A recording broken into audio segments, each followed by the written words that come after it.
नमस्कार दोस्तों, आपका स्वागत है एक और नई वीडियो में। दोस्तों, आज इस वीडियो में हम डिस्कस करेंगे 100 वन लाइनर्स ऑफ ज्योग्राफी। दोस्तों, ये वन लाइनर्स बहुत ज़्यादा इंपॉर्टेंट है, तो आप सभी वीडियो जो है आप लास्ट तक देखना, सारे वन लाइनर्स को आप ध्यान से देखना। दोस्तों, वीडियो शुरू करने से पहले अगर आपने अभी चैनल को सब्सक्राइब नहीं किया तो प्लीज़ गाइस चैनल को सब्सक्राइब कर देना।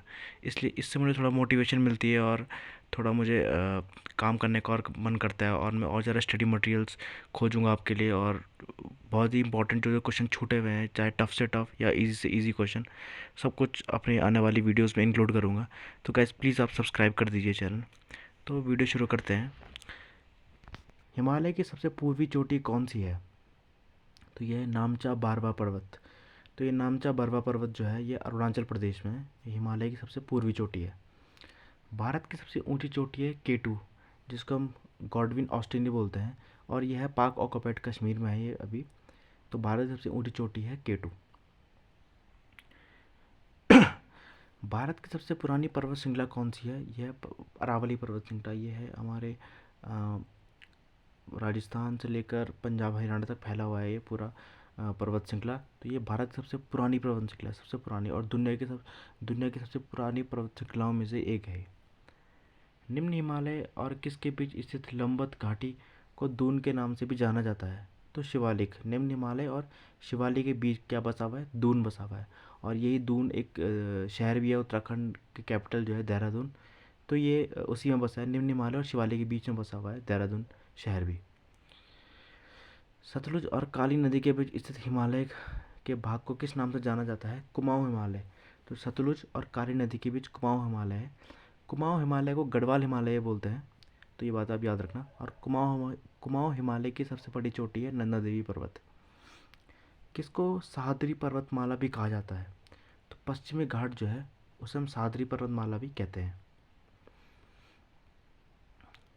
प्राकृतिक मार्ग उपलब्ध कराने वाले पर्वत के किसी अंतराल से क्या कहा जाता है? दर्रा कहते हैं दोस्तों इसको, जो हमारे प्राकृतिक मार्ग प्रदान करते हैं पर्वतों के अंतराल से। अन्नायमुड़ी शिखर कहाँ स्थित है? तो अन्नायमुड़ी शिखर है सह्याद्री में स्थित है। सह्याद्री क्या है? अभी मैंने आपने ऊपर पढ़ा कि जो पश्चिमी घाट होते हैं उन्हें हम सह्याद्री कहते हैं, तो उन्हीं में स्थित है हमारा क्या? अन्नायमुड़ी शिखर। लोकटक झील, जिस पर जल विद्युत परियोजना का निर्माण किया गया था, किस राज्य में स्थित है? तो लोकटक झील जो है ये हमारे जो नॉर्थ ईस्ट की स्टेट है वहाँ की सबसे बड़ी झील है हमारी लोकटक झील, और यह मणिपुर में स्थित है। लोनार झील कहाँ स्थित है? तो लोनार झील महाराष्ट्र में स्थित है, लोनावला में। नागा खासी और गारो पहाड़ियाँ कहाँ स्थित है? यह पूर्वांचल पर्वतमाला में है ये, और ये मेघालय में स्थित है ज़्यादातर। शिव समुद्रम किस नदी द्वारा बनाया गया जलप्रपात है? तो यह कावेरी नदी द्वारा बनाया गया जलप्रपात है, और यह तमिलनाडु में स्थित है। भारत का सबसे ऊंचा जलप्रपात किस राज्य में है? भारत का सबसे ऊंचा जलप्रपात जो है कर्नाटक में है, जोग जलप्रपात। जो कि सबसे ऊंचा जलप्रपात कौन सा है? जोग जलप्रपात है। किस नदी पर स्थित है? तो ये शरावती नदी पर स्थित है जोग जलप्रपात।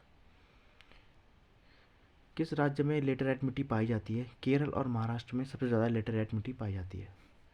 पर्वतीय स्लोपों पर मृदा अपरदन को किस प्रकार नियंत्रित किया जा सकता है? तो समोच्च रेखा जुताई, जो समोच्च रेखा जुताई द्वारा हम मृदा अपरदन को कम कर सकते हैं या नियंत्रित कर सकते हैं। कपास के उत्पादन के लिए सबसे अच्छी मिट्टी कौन सी है? तो काली मिट्टी जो है कपास के लिए बहुत ज़्यादा अच्छी मिट्टी है, और इसे हम काली कपास की मिट्टी भी कहते हैं, काली मिट्टी को। लोनी और क्षारीय मृदा का भारत में एक और नाम है कल्लर। तो लोनी और क्षारीय मृदा जो होती है उसे हम कल्लर भी कहते हैं। पेट्रोलॉजी किसका अध्ययन है? पेट्रोलॉजी जो है चट्टानों का अध्ययन है। भारत का सबसे सूखा भाग है पश्चिमी राजस्थान।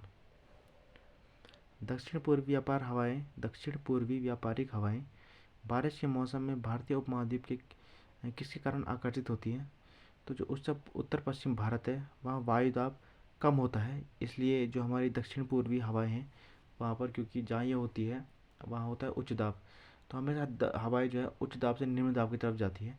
तो ये दक्षिण पूर्वी से हमारे भारतीय उपमहाद्वीप में के उत्तर पश्चिम की तरफ आकर्षित होती है। उत्तर पूर्वी मानसून से किस प्रदेश में वर्षा होती है? तो दोस्तों उत्तर पूर्वी मानसून से तमिलनाडु में वर्षा होती है। तमिलनाडु में दक्षिण पश्चिम मानसून से वर्षा नहीं होती है, बल्कि आता उसी रास्ता है वो, लेकिन फिर भी वहाँ वर्षा नहीं होती क्योंकि वो वृष्टि छाया क्षेत्र में पड़ता है, इसलिए उत्तर पूर्वी मानसून से वहाँ वर्षा होती है। वायुमंडल में प्रायः गर्मी कहाँ से आती है? तो वायुमंडल में गर्मी आती है विकिरण से। दक्षिण पश्चिम मानसून की अवधि दौरान तमिलनाडु सूखा रहता है क्योंकि यह वृष्टि छाया क्षेत्र में स्थित है। तमिलनाडु क्यों सूखा रहता है? क्योंकि ये वृष्टि छाया क्षेत्र में स्थित है, मैंने आपको ऊपर ही बताया था, इसलिए वहाँ उत्तर पूर्वी मानसून से वर्षा होती है। कौन सा भारत का सबसे आर्द्र स्थान है? तो मासिन राम या माउसिन राम भारत का सबसे आर्द्र स्थान है, और सबसे आर्द्र स्थान में सबसे ज़्यादा वर्षा होती है। तो भारत में सबसे ज़्यादा वर्षा होती है मासिन राम में, और दुनिया में भी सबसे ज़्यादा वर्षा कहाँ होती है? मासिन राम में होती है, और ये नॉर्थ ईस्ट में स्थित है मासिन राम। भारत के धान के प्रदेश कितने सेंटीमीटर से अधिक वर्षा वाले क्षेत्र में स्थित है? तो भारत में जहाँ भी धान होती है वहाँ वर्षा जो है 100 सेंटीमीटर से अधिक होती है, तभी धान की फसल के लिए, क्योंकि वर्षा 100 सेंटीमीटर या 200 सेंटीमीटर से अधिक चाहिए होती है, इसलिए उसी एरिया में हमारे क्या धान की फसल होती है। और ज़्यादातर ये होती है हमारे पश्चिम बंगाल जो है, वहाँ धान की फसल बहुत ज़्यादा होती है। भारत में प्रायद्वीपीय नदी से संबंध सबसे ऊंची निकास बेसिन कौन सा है? भारत में प्रायद्वीपीय नदी से संबंध सबसे ऊंचा निकास बेसिन कौन सा है? तो वह है कृष्णा। भारत की किस नदी को वृद्ध गंगा कहा जाता है? तो गोदावरी नदी को वृद्ध गंगा कहा जाता है, और गोदावरी नदी को ही दक्षिण गंगा भी कहा जाता है। तो गोदावरी नदी को दो चीज़ कही जाती है, एक वृद्ध गंगा और दूसरी दक्षिण गंगा। नासिक किस नदी के किनारे स्थित है? नासिक जो है गोदावरी नदी के किनारे स्थित है। नासिक जो है एक शहर है, महाराष्ट्र का एक बहुत प्रसिद्ध शहर है। तो वो किस नदी के किनारे है? वो गोदावरी नदी के किनारे है। तिब्बत में सांगपो कहलाने वाली नदी कौन सी है? ब्रह्मपुत्र। दोस्तों तिब्बत में ब्रह्मपुत्र को सांगपो नदी कहती है, और ये ब्रह्मपुत्र कहलाती है भारत में, और इसका जो उद्गम स्थल है वो तिब्बत में ही है। भारत में तलछट को परिवाहित करने वाली प्रमुख नदी कौन सी है? गंगा। बिहार का विषाद है कोसी। विषाद मतलब शोक, तो बिहार का शोक किसे कहते हैं? कोसी नदी को कहते हैं बिहार का शोक। इंद्रावती, प्राणहिता और सबरी किसकी उपनदियाँ हैं? इंद्रावती, प्राणहिता और सबरी ये तीनों नदियाँ जो हैं गोदावरी नदी की उपनदियाँ या सहायक नदियाँ हैं। विजयवाड़ा किस नदी के किनारे स्थित है? तो ये विजयवाड़ा होना चाहिए था। विजयवाड़ा किस नदी के किनारे स्थित है? विजयवाड़ा जो है कृष्णा नदी के किनारे स्थित है। आगे देखते हैं। भारतीय मरुस्थल की एक महत्वपूर्ण नदी है लूनी नदी। दोस्तों आपको पता होना चाहिए लूनी नदी जो है वो अरब सागर में नहीं गिरती है, ये अंतःस्थलीय नदी है। इसका मतलब है कि ये अरब सागर में पहुंचने से पहले ही सूख जाती है। जो गुजरात का कच्छ एरिया है वहाँ पर ये नदी का अंतिम पड़ाव है, वहीं पे नदी पूर्णतः सूख जाती है। तो ये भारतीय मरुस्थल की एक महत्वपूर्ण नदी है लूनी नदी। ये हमारे राजस्थान से गुजरात में जाती है, गुजरात में कच्छ पे जाके ये सूख जाती है। तो ये भारतीय मरुस्थल की एक महत्वपूर्ण नदी है लूनी नदी।